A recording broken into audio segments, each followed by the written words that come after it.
So without further ado, I'd like to turn now to our fireside chat. We are so lucky today to have Jessica Morse and Steve Frisch joining us. Jessica is the Deputy Secretary for Forest and Wildland Resilience at the California Natural Resources Agency, which seeks to restore, protect, and manage the state's natural, historical, and cultural resources for current and future generations. Steve Frisch is the president of the Sierra Business Council, a nonprofit that serves the environmental, economic, and community interests of the Sierra Nevada region through proactive work in economic empowerment, climate action, and regional advocacy. So at this point, I'm going to invite Jessica to begin her remarks. Thanks so much. Thank you so much, Justine. It's really nice to be here with you. And thank you all for joining us this morning. So today we're really talking about how do we talk about climate risk with rural communities. And I'm 5 generations from rural Northern California. My family still has our original homestead land in the Sierra foothills. And every day I work on the fire crisis for California. And so every day I see the climate impact on rural California. And what we're seeing in rural communities is that rural communities are on the front lines of climate change. It is impacting their daily lives, their economies, their mental health, and their safety profoundly.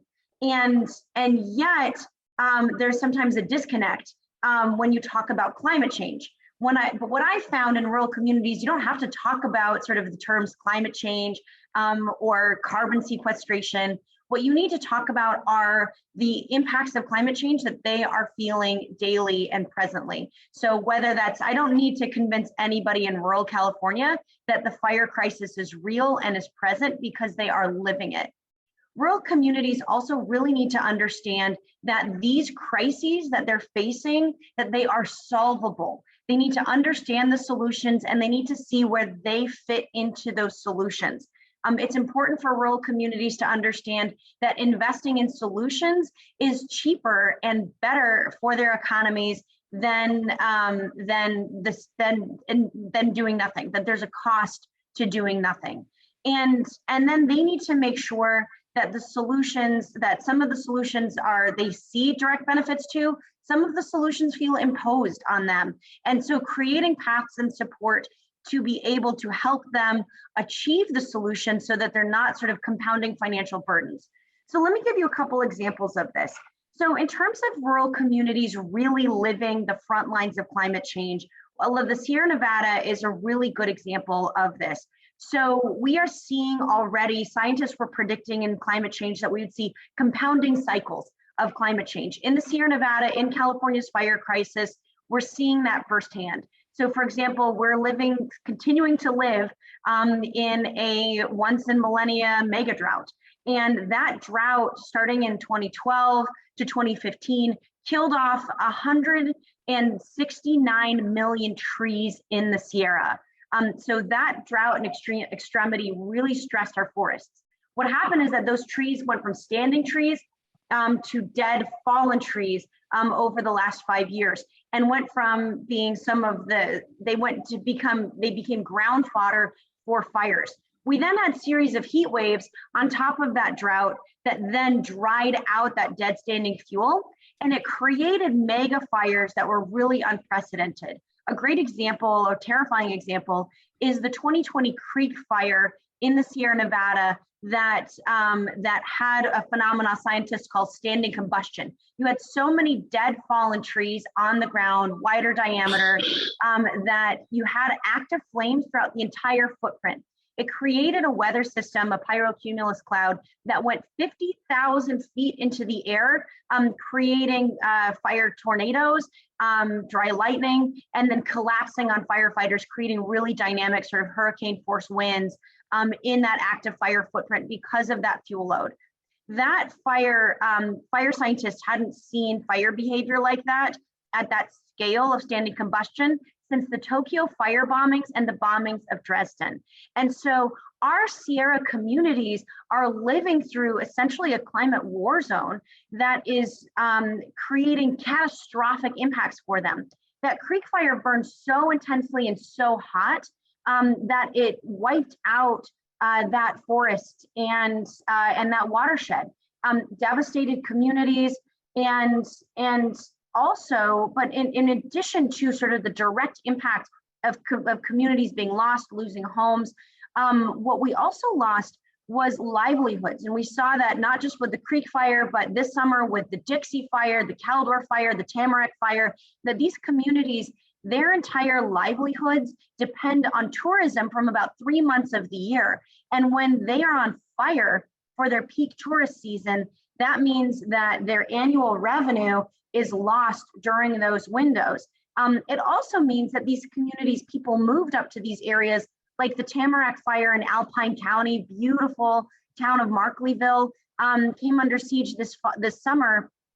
And what we saw is that communities are traumatized because they moved into these forested communities to be able to live in beautiful forested areas. And now the forests are gone. And so even when the town survived, like Markleeville did this summer, the devastation is still present for these communities. And that devastation then impacts the rest of the state too. When you have our upper watersheds burning at this high intensity, this high severity, like we're seeing in the Sierra, it then further compounds the fire crisis. So you start then seeing exacerbation in drought because our watershed's natural function and capacity to be that sort of natural infrastructure, that natural reservoir for our state.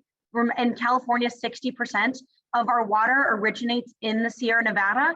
And when we had the majority of the fire burning at high intensity in the Sierra over the last 2 summers, what we're seeing is devastation in the functionality of those watersheds, which then further exacerbates drought, creating drier conditions, further exacerbating fire. So what we're seeing is that these rural communities are living through compounding climate change that is profound, and that it is having not only a direct impact in terms of their safety, but also in terms of their livelihood, their lives, and then further impacting the rest of the state. So the solutions are really important. And what's nice about the fire crisis is that we do know how to solve it. And the question is, and the challenge is, scaling those solutions. We know that there's kind of 3 fronts to achieve resilience for wildfire. We invest across landscapes to thin out those landscapes, restore the natural forested density, which then helps us restore the natural fire regimes. Because these are fire adapted ecologies, those fires are supposed to come through every 10 to 15 years, burn out the undergrowth, strengthen the existing trees, germinate seeds, and is really an important part of our ecology. Catastrophic mega fires that burn up the tree canopies are not part of our ecology. So investing in those landscape solutions, restoring natural fire ecology is a major piece of this. The next area we invest in is strategic fuel breaks around communities, which give firefighters a tactical advantage to save homes and livelihoods during active fires. And the last area is investing inside of communities, hardening homes, putting in defensible space, which are basic retrofits and things that you can do to prevent homes from catching fire during an active fire. We know that homes burn from the inside out, embers getting in, windows bursting, flames getting inside. That's how you lose homes during a wildfire. And so basic steps that keep that heat off of the outside of the home and keep embers from getting in really makes a big impact in being able to have a community be able to survive those high wind fire events. So those 3 fronts of lowering the fuel intensity on the landscape, putting in strategic fuel breaks where firefighters can help steer that fire, let communities evacuate, and making communities less fire prone is really crucial. And the state of California has been investing in these solutions. Last year, we put in $1.5 billion into programs across all 3 fronts of that wildfire resilience. And we organized it in a way that a lot of this gets steered by local communities and into local solutions.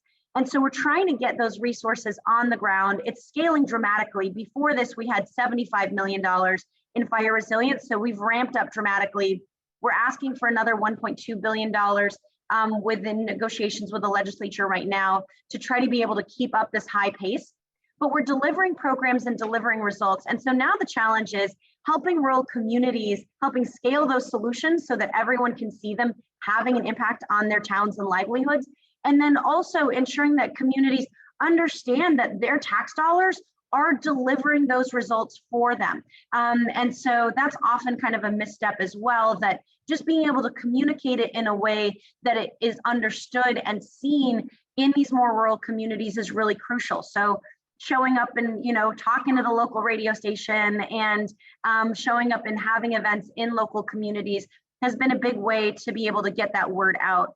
So I'm excited about our conversation today. There are really demanding, there are really present solutions to crises in the climate front, like wildfire, and rural communities are critical to being able to actually scale and deliver those solutions, which in the example of fire has ramifications statewide because they are stewarding our watersheds and fires impacting everyone. And so rural communities are on the front lines of this. They need solutions that they can tangibly feel and understand. And there's a lot of room for us to improve in terms of how we communicate and deliver that to rural communities, even here in California.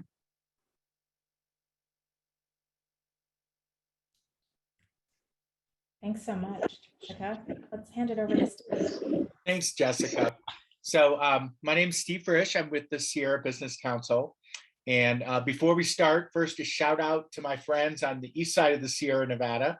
I know that there's a 2,000-acre wildfire burning on the east side right now on February 17th, which should be a wake-up call to all of us. So Sierra Business Council is a nonprofit organization that works in the Sierra Nevada region of California. That region's about 300 miles long and 200 miles wide. It's about a quarter of the landscape of California. We're rural, mountainous, forested, and we're a region of small towns and small businesses. Our lands are more than 60% federally owned, and the Sierra alone provides more than 60% of California's water supply. So our organization's program focuses in three primary areas: climate action, economic empowerment, and regional advocacy. So in the climate action side, we work on direct mitigation programs like energy efficiency and building decarbonization, on adaptation programs like climate planning, vulnerability assessment, land and water protection, and forest management. So we really focus on this nexus between adaptation and mitigation in climate action. In economic empowerment, we provide direct technical assistance to businesses through a small business development center and an economic development district. We work with local governments on designing and implementing economic development strategies. We improve access to capital through micro-lending programs and counseling financial readiness. And we work on workforce education and training programs tied to climate adaptation and mitigation. And of course, to do all that, we advocate locally, at the state level, and federally for all of these things. And I think we're one of those nonprofit organizations that's not afraid to have a little bit of an advocacy wing to it, which is good. I think of the challenge that we face as kind of the quickening, that the impact of climate change is quickening every day. And as a society, we message that global temperature would increase by 2 degrees Celsius by 2100, and that sea level would rise by 1 to 3 feet by 2100, and that agricultural crop patterns would change and shift north by roughly 200 miles in the Northern Hemisphere. And we did that because science inherently doesn't really want to appear certain, because the scientific method is never completely certain, and it doesn't want to appear alarmist. But now we're seeing that these events are occurring at a much quicker pace than anticipated and beginning to compound, as Jessica highlighted. So what we didn't message well was that temperature increases would drive wildfires on February 17th, would drive hurricanes, tornadoes, and drought, that sea level rise occurring faster than anticipated would create massive infrastructure needs, undermine housing in coastal regions, destroy estuaries and their carbon sequestration benefits, or that drought would cause desertification, reduce food security, drive agricultural production per input down, and basically reverse the benefits of the 1970s Green Revolution in agriculture. All of these things are speeding up. And what we didn't message was that these impacts would not only hit disadvantaged communities in urban regions, but would disproportionately affect rural communities due to the combination of the impacts on ecosystems like grasslands, forests, and watersheds, low levels of capacity in rural regions, historic disinvestment of capital in rural regions, and cultural barriers to change. So we messaged the science well. We did not quite as good a job on messaging the impacts, particularly in rural areas. So the pace of change is quickening, and the question now really is, as our speed of implementing adaptation measures is quickening, which one's going to win the race? As Jessica mentioned, California has done a lot. I'm really proud to live in a state that is taking bold action. It's a state that's setting a goal of carbon neutrality by 2045, setting targets for building decarbonization, electrifying its transportation systems, regulating power emissions or carbon emissions in the power sector, shifting development patterns to reduce per capita emissions. The state strategy on housing is really looking at per capita GHG emissions, advancing in groundbreaking technologies like renewable energy and biomass utilization, carbon capture and storage, direct air capture, electrifying heavy transportation, and probably equally as important, using natural and working lands as carbon sinks to restore their climate regulation potential. So Jessica mentioned the state's $1.5 billion investment last year and $1.2 billion investment this year in forest management and restoration.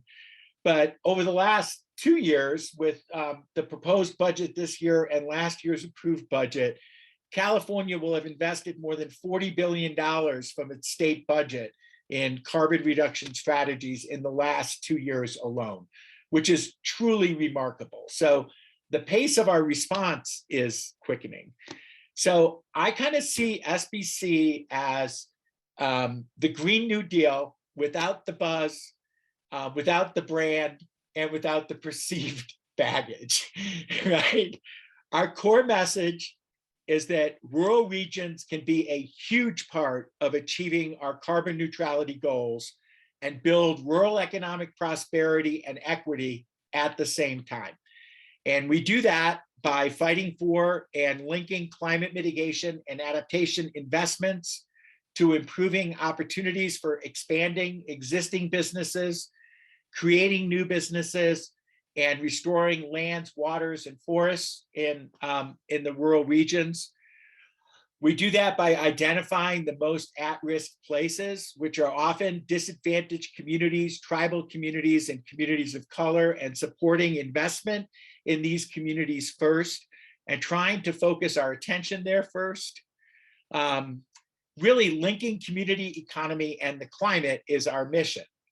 And our frame for communicating that mission is opportunity, improving public health, avoiding risk, avoiding future costs, and healing rural landscapes and communities. And I think Jessica hit a really important piece of this, which is that there is a healing aspect of this that is incredibly important on engaging rural communities in a climate discussion. That this is not just about stopping climate change.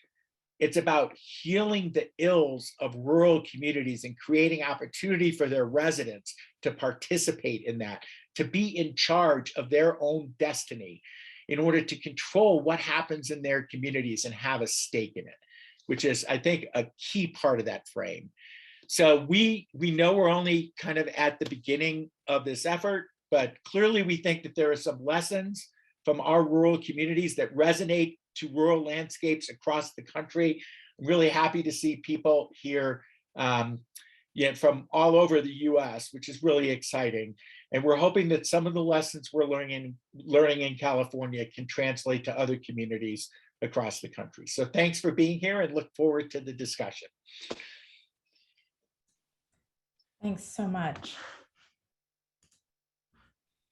I'm just going to add us into the center here. So I wonder, maybe as a place to begin, I think a lot of people have tuned in today because they may consider themselves part of a rural community or one of your constituents. But I think for our audience is probably broader and a bit more diverse. So if you could take a moment to describe your stakeholders, your constituents a bit for this audience. And of course, there is a very large and diverse group. So maybe if you could describe a few aspects, what makes them unique, and some of the characteristics of rural communities that you consider especially important in planning. Yeah, thanks, Justine. So in terms of, I'm working on the fire crisis for all of California. And so it's a very wide array of stakeholders and groups that are being impacted. And so our conversation today is kind of a subset of that. And so when you're talking about sort of who's impacted by fire in California, right, the constituency is statewide.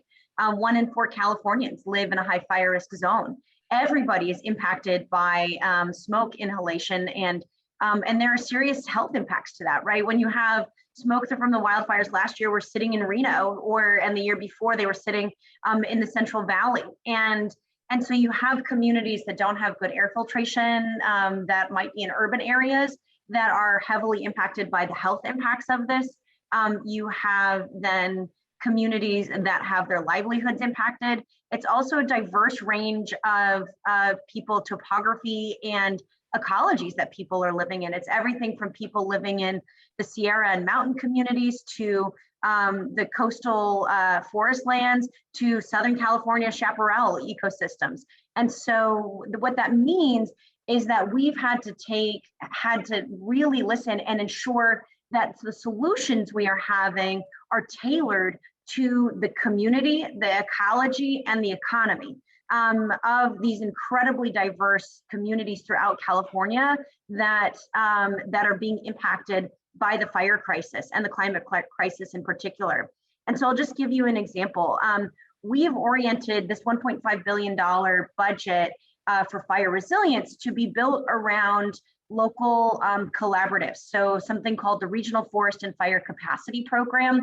And this program works with communities to design local collaboratives that will then map out, and we give them staffing dollars and planning dollars to be able to design sort of at the watershed or fireshed scale their regional strategy. And so this is going to be groups that are in there from the resource conservation districts at the local counties. It'll be groups like tribes who have both ancestral land or current land holdings in these areas. It'll be local governments. It'll be the CALE fire units. It'll be state parks, Department of Fish and Wildlife, our Forest Service, and federal partners.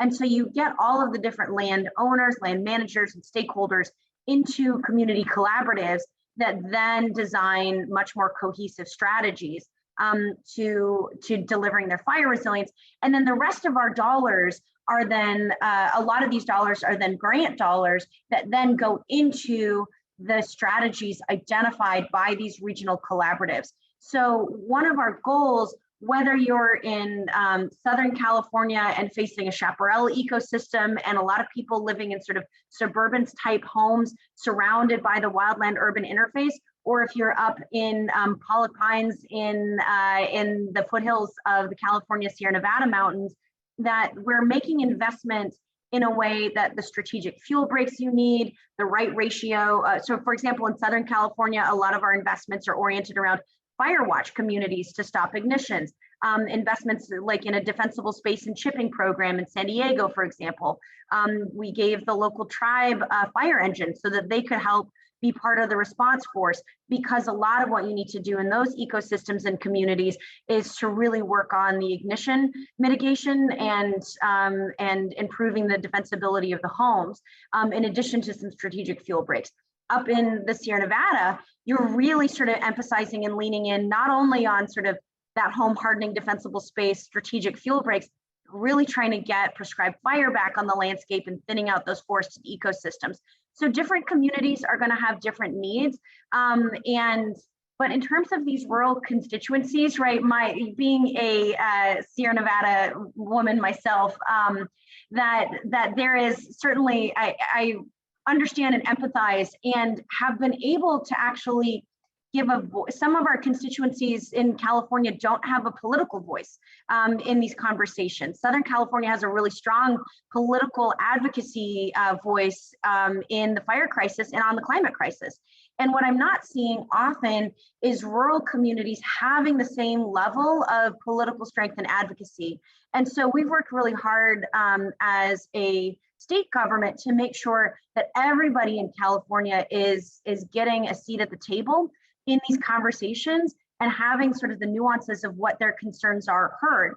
So, for example, in the fire crisis, what we're seeing is that, we put a direct investment of $70 million into the Sierra Nevada Conservancy, $36 million into the Tahoe Conservancy, which had been unprecedented because we were seeing the fire crisis so heavily impacting in the Sierra and really impacting all of California's water security as a result. And so while it was supporting sort of those Sierra constituencies, it also, that investment in the Sierra has a huge impact all the way down to Southern California. And so one of our goals is to make sure we sort of deconflict some of this tension between different parts of the state, kind of wrestling and battling for resources and attention, so that we can make sure that we're having a holistic look at saying, what does the science tell us? What do the communities needs? Where are the highest risks? And making sure we are making strategic and prioritized investments in delivering the results that not only those communities need, but also that then have a positive impact down the line for the entire state.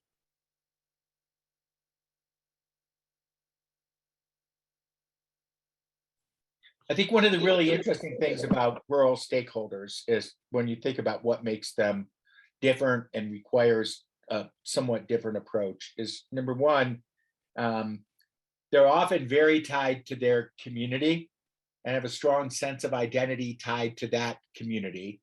Number two, most of their institutions and infrastructure is small and under-resourced. The businesses are small. For example, the Sierra, 90% of the private sector employees work in businesses with 10 employees or less, right? So their capacity for engagement needs to be nurtured and really helped in order to have a meaningful voice in these discussions. And they need to feel the sense of empowerment that comes from that their voice is not only going to be included, but actually their ideas are going to be heard and they're going to lead to strategies that can actually help solve the problem. As Jessica noted, we have a lot of examples now of what works. We kind of know what works. We need to scale it, right? And giving the community stakeholders the ability to play an active role in determining how that gets scaled is incredibly important. I think another difference in rural stakeholders is that their local governments are often terribly under-resourced. We have, Alpine County in California has like 1,500 residents, Many of these communities don't have planning staff. They have a hard time implementing, even the simplest of the state mandates around things like safety and evacuation corridors and other things that we really need to look at. And then a third and final thing about rural stakeholders, particularly in the Intermountain West, is the incredible importance of tribal stakeholders and essentially the cultural knowledge of land management that they bring to the table around things like prescribed fire and land management and grazing management and other things, and how important that land stewardship ethic and the lessons learned from those stakeholders can be for the European residents who actually spent the last 150 years mismanaging many of those landscapes, right? So incorporating tribal voices, I think, is incredibly, incredibly important. And there are a lot of examples of initiatives that are going from essentially the community stakeholder level, as Jessica mentioned, through programs like the Regional Forest and Fire Capacity Program, or the Sierra Nevada Conservancies, which is a state agency's strategies within the Sierra Nevada, to direct landscape level restoration initiatives. And I think a great example of that is the Tahoe Central Sierra Initiative, which is a 2.3 million acre landscape spanning the crest of the Sierra Nevada from the Lake Tahoe Basin to the west slope in Placer and El Dorado County, approaching Sacramento County, where they're really looking at the combination of forest management, kind of carbon sequestration and land restoration, and then tying that to strategies for biomass utilization and for community kind of involvement in the business opportunities, the social side of essentially restoring those landscapes. And we have a lot of work to do around that. You know, we have a lot of communities that have been fire damaged already, you know, not just communities like Paradise, but, you know, the beautiful little town of Greenville. Jessica mentioned Pollock Pines, you know, the Central Sierra region. I think we can actually learn a lot from what does restoration and fire resilience in these rural communities look like, and how do you tie it to a longer term strategy to essentially rebuild the communities in a more resilient framework and create, you know, biomass utilization opportunities from that, building and construction opportunities from that, community engagement, you know, new business opportunities from essentially the restoration effort. So, but, you know, one thing I think we really need to remember in rural regions is that resources and capacity are a huge issue, but it's not enough just to throw money at a community. That a sense of inclusion and being in control of their own destiny is incredibly important to building long-range solutions. Thanks so much. I think we've talked a lot about how rural communities are experiencing climate change in these examples. So what I'd like to jump to is specifically how you're communicating with rural audiences in rural regions. So what I mean by that are, what communication techniques are you using to build trust?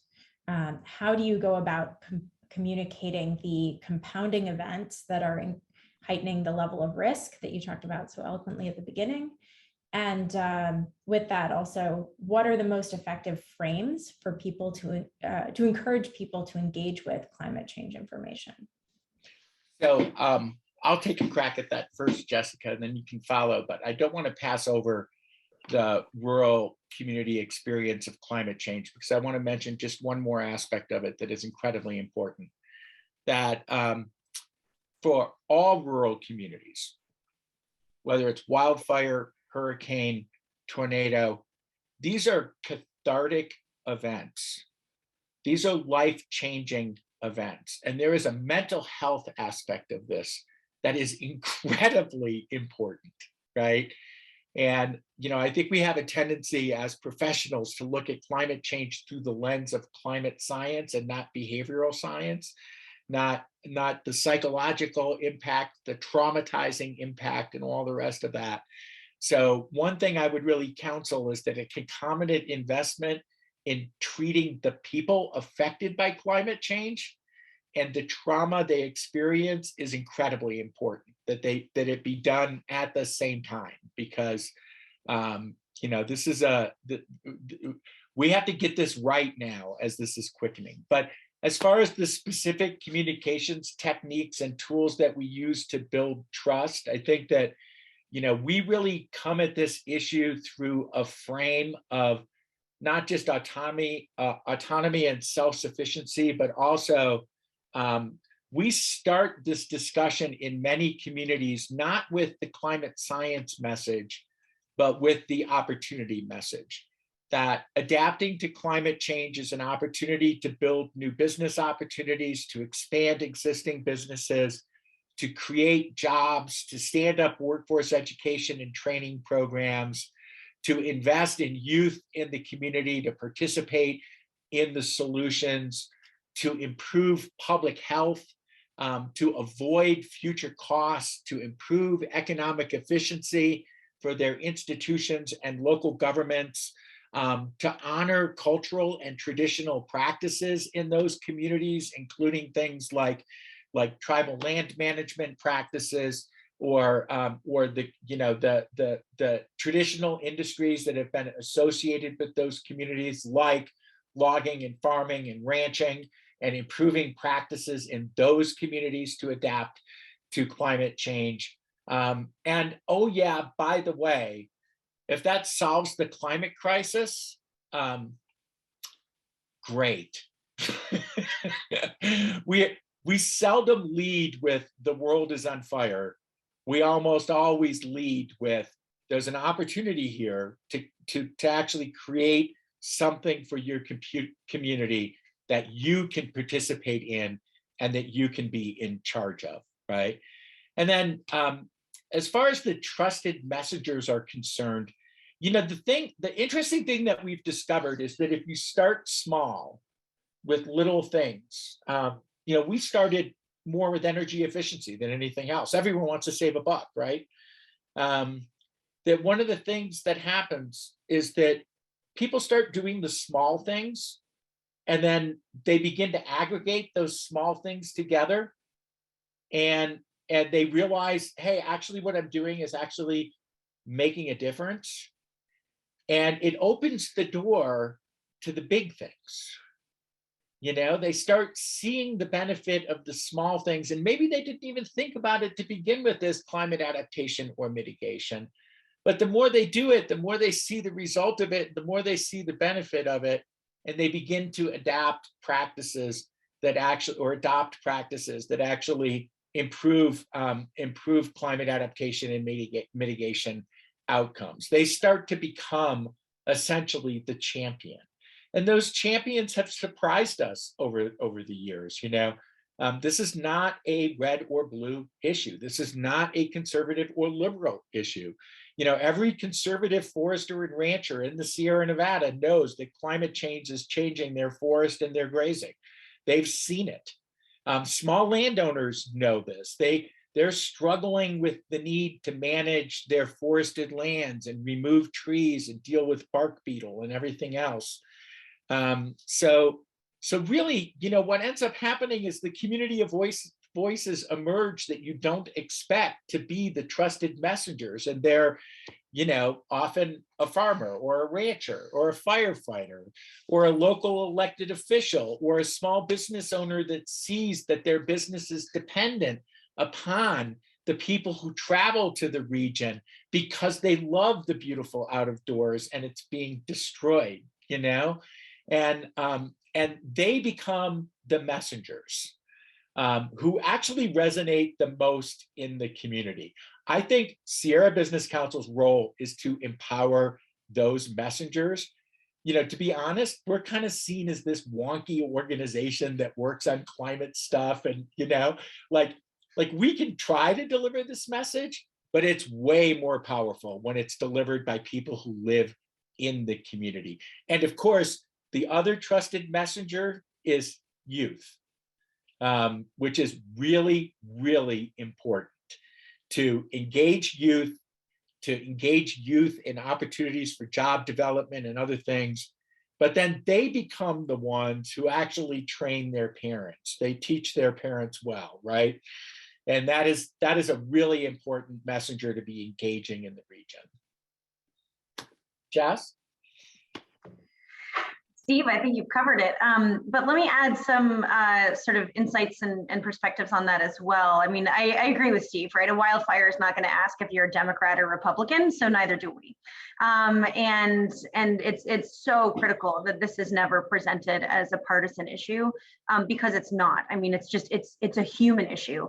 And I think to Steve's first point, in terms of recognizing the trauma and the fear and the frustration and anger that rural communities are feeling, it is so important. I always start these conversations and just in my own mind of remembering that I am dealing with communities that are seeing their lives, their livelihoods, and their future at risk. And for me, I was on the ground in Paradise for about a month immediately in the aftermath of the fire, helping with the recovery. And just the level of trauma that I was seeing from the people who had escaped that fire. Almost everybody I spoke with barely escaped, and had an incredibly heroic story. And I was talking to a woman who, a couple days after the fire broke out, she was coming in to get some help and support.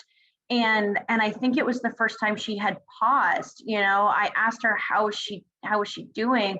And I could see that her car was basically totaled. She had a big Suburban. And so she told me her story that she heard about the fire, went to the preschool to pick up her kid. There were a lot of parents who weren't there yet. And so she and two other parents loaded all of the preschoolers into their vehicles, and they drove off through orchards to escape the fire with all of these toddlers. And she just broke down in tears. I mean, she was still in essentially her pajamas from having evacuated at like 6 in the morning or 8 in the morning, whatever time it was. But anyway, she just broke down, held me crying, and was shaking. And that is the level of trauma that these communities are going through. And so then when they get hit with, well, it's going to be hard to rebuild. Here's your permit. Here's your insurance. Here's your FEMA payout. And oh, I'm sorry, we can't get your water up and running for 3 months. It is just compounding on that trauma that they already experienced. And so, and even the communities that didn't lose, I was in supporting some of the recovery in the Detweiler fire in Mariposa a few years ago. And I was talking to people that had been evacuated for 2 weeks. They were then out of their job for 2 weeks, which meant they didn't have income for 2 weeks. And then they came back and their power had been off. So all of their food in their refrigerator and their freezers had rotted.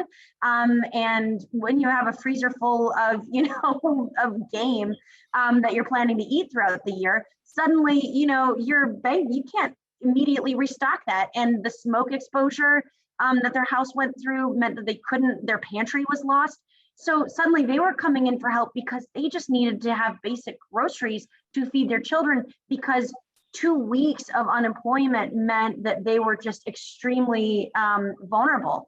And so I think that's the point that is often missed in these conversations, that communities that are experiencing both mental health trauma and also communities that were already, people that were already kind of living on the edge, kind of month to month, paycheck to paycheck, suddenly that even just the evacuation alone or the loss of income from tourism means that they are then out, and that their sort of capacity to survive and that they were surviving is now lost. And now they're really struggling. And so these climate events are cataclysmic for people. And so I keep that just in my own mind when I'm approaching communities and talking about solutions, because I want to make sure that they see that those solutions are tangible, practical, and effective for them. And again, I try not to use buzzwords, but what's hard about sort of talking about the fire crisis and in the context of the climate crisis with people is that, we're seeing sort of rural communities in particular feeling like they are getting the brunt end of this, that they're being asked to pay the higher price and the cost of the bigger sort of carbon climate solutions. And then they're being asked to be the workforce for the fire crisis climate solution. And they're not being given any sort of tools in between. I mean, so for example, I was up talking with the Loggers Association and a couple last week. And they were concerned, and we're asking them, hey, we need you to ramp up your workforce so that, and we've got all these amazing grants to be able to ramp up your workforce, because we cannot solve the fire crisis without thinning our forest and without removing the dead standing trees after these fires. You can't do reforestation without it. And so we need them to be sort of a foundation of expansion here to be able to ensure that we are having sort of carbon safe destinations for this wood, right? And I mean, it just, if you have a dead standing tree, right now what's been happening is we've been trucking what would otherwise be merchantable lumber getting trucked to like Lovelock, Nevada to go into a landfill, right? That is just the wrong direction for a carbon cycle any way you look at it. Whereas if you had a mill on site, that wood could have been milled, used in construction, and sequestered for 50 to 100 years. And so of that dead tree. And so we need sort of mill capacity in the logging industry to expand. But they're getting hit with the new standards for trucks. And so when they're trying to sort of pull out their mothballed fleet to be able to respond to the expansion, they're being told, sorry, you can't use that truck anymore because it doesn't meet our air quality standards.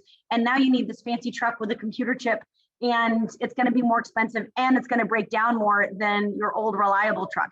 And so we're not closing the gap in those conversations of saying, how do we support and help finance the lumber industry, which we need, and the milling industry, to be able to meet the demand that we have on the forest side?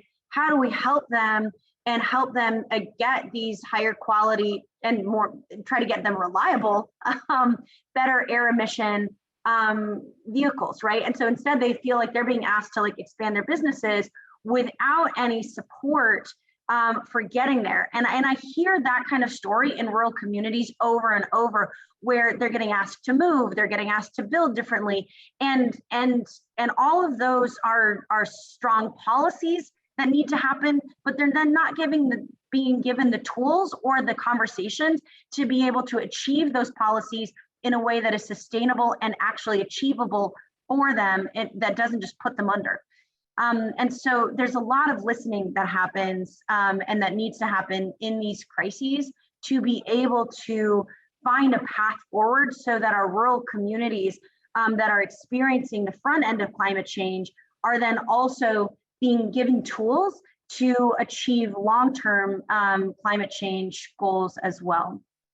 Well, and I think one of the key communications lessons around that is like, people know what's happening. They know when there are gaps.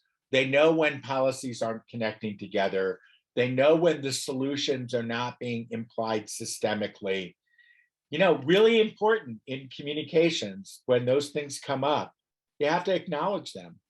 You have to listen, acknowledge, understand, find pragmatic solutions, bring them to the table, test them, do all of those things.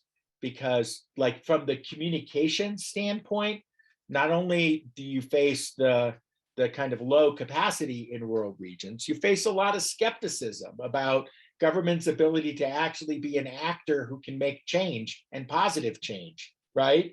So you have to address that issue up front. And like, from a communication standpoint, was it Robert Kennedy who said, if you have like a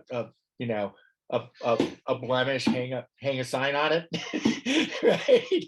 You better know that the beginning of getting to the solutions is acknowledging the problems honestly, and coming up with pragmatic ways to try to fix it, and engaging the community in that solution and whether or not that solution is working or not.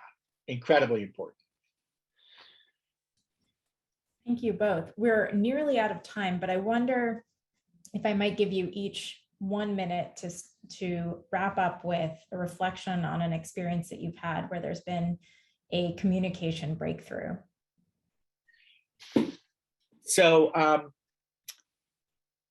want to reflect on some of the questions in the chat, because one of them that I believe it's Onara. I'm sorry if I'm pronouncing your name incorrectly, Ms. Burris, but one of the questions she asked was about the impact of kind of industry and what is essentially greenwashing on climate solutions, right? And I think that's a really important question. I think it's our responsibility as practitioners to test those solutions. You know, things like carbon capture and storage and direct air capture that is mentioned in her comment, but also things like biomass utilization and expanded thinning in forests, and in other regions of the state, engineered solutions around sea level rise and stuff like that. It's our responsibility to test those solutions honestly and to measure the outcomes and determine whether or not those solutions are really creating climate benefit, or they're further damaging disadvantaged and disempowered communities in our society. And if they are, we need to change those solutions. And, you know, this is a really, really important aspect of this, because I would argue that essentially rural community residents are very similar in many ways to disadvantaged and communities of color, and often are overlapping with disadvantaged communities of color across the country. That empowering the people who are most affected by the change to actually play an active and meaningful role in implementing the solutions, and that means calling out solutions that do not work when they don't work, is incredibly important. And if we don't do that, we're not actually meeting the equity kind of commitment that is a part of the solution to the climate crisis, you know? But as far as kind of breakthrough communications messages, I have to say the breakthrough I've seen more than anything else is California's natural resource managers, not at the state level, but from the private sector, stepping forward to be advocates of climate adaptation and mitigation strategies. It surprises me every day when I see a new farmer, a new rancher, a new logger, in some cases, industrial timber companies. In many cases, people who made their businesses on essentially resource extraction, stepping forward and saying, we have to do something fundamentally different. Now, I think part of that was driven by the scale and intensity of wildfire. Part of that is driven by stakeholder engagement and pressure on those industries to change. But a lot of it is driven by the point that they're rural community residents too, and they see the change every day, and it is changing people's minds. I do think this is a question of, we're in a foot race, and who gets there first? You know, catastrophic compounding climate impact, or the adaptation communities and professionals and people who can make the change, right? And we have to win that race. Yeah, I mean, like Steve, I've been really heartened in this role to see much stronger and broader consensus between communities that kind of across the political spectrum on the climate crisis and on the fire crisis. That what's helpful, you know, I have the California Foresters Association show up with the Nature Conservancy, right, to come pitch ideas and solutions. And so we've been very careful to ensure that we are investing in solutions that are science driven, that we are investing in better science and better monitoring, better data, better models, and getting that science down to the practitioners in the field so that we're making the best solutions, right? I mean, I just was so moved by, you know, CAL FIRE partnered with the California Native Plant Society to build a fuel break outside of Colfax. And they established their slash piles in a way that had about had the temperature burning so that it would germinate morning glories and milkweed.